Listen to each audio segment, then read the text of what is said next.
ওই দোকানের থেকেও। নমস্কার বন্ধুরা, চলে এসেছি কুকিং টাইম চ্যানেলে। বন্ধুরা, আজকে আমি বাড়িতে দই বানাবো। বাজার থেকে আমরা অনেকেই কিনে খাই, তা আজকে আমি বাড়ি বানিয়ে দেখবো।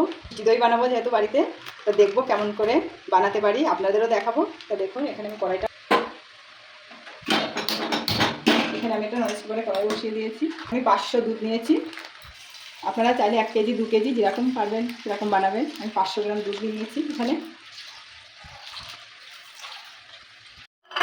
তা বন্ধুরা, এখানে আমি টক দইটা ছাঁকনিতে দিয়েছি, জলটা ঝরে গেছে। এই যে দেখুন, এদিকে দুধটা ফুটতে লাগুক, তাতে আমি টক দইটা একটু ফাটিয়ে নেব। এই যে দেখুন, জলটা ঝরে গেছে।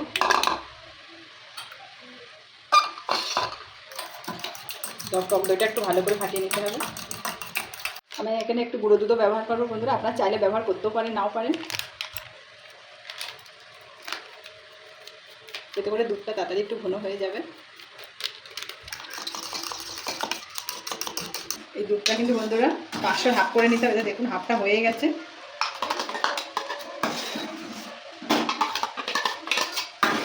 দেখুন, একদম হাফটা হয়ে গেছে, প্রায় 250 গ্রাম হয়ে গেছে।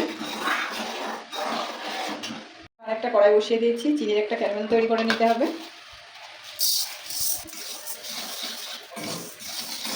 দেখুন, চিনির ক্যারামেলটা তৈরি হয়ে গেছে আমার। দুধটা ঢেলে দেবো।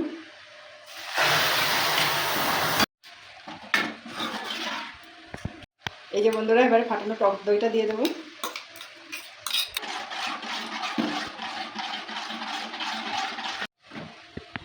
এই যে বন্ধুরা, আমি এই বাটিতে দই পাতাটা পাতাবো।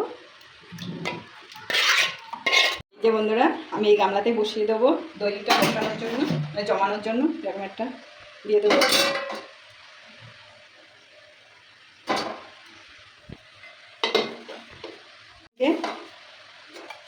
2.5 ঘন্টা মতো রেখে দেবো, খুব অল্প আছে। আমি 2 থেকে 2.5 ঘন্টা লো আছে বসিয়ে রাখবো। এই যে বন্ধুরা, যে আমি দইটা পাতিয়েছিলাম, তা বন্ধুরা দেখি কেমন হয়েছে। এই যে বন্ধুরা দেখুন, দইটা কিন্তু একদম বসে গেছে, একদম পারফেক্ট হয়েছে। কিন্তু 2 ঘন্টা 2.5 ঘন্টায় হয়নি, তার থেকে একটু বেশি সময় লেগেছে। কেমন হয়েছে আমার দই পাতানোটা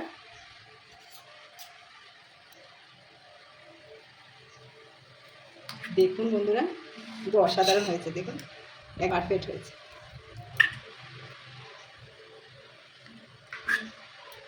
আমি দোকানের থেকেও। বন্ধুরা দেখুন, আমি বাড়িতে কিন্তু খুব সহজ উপায় বাড়িতে দই পাতিয়েছি।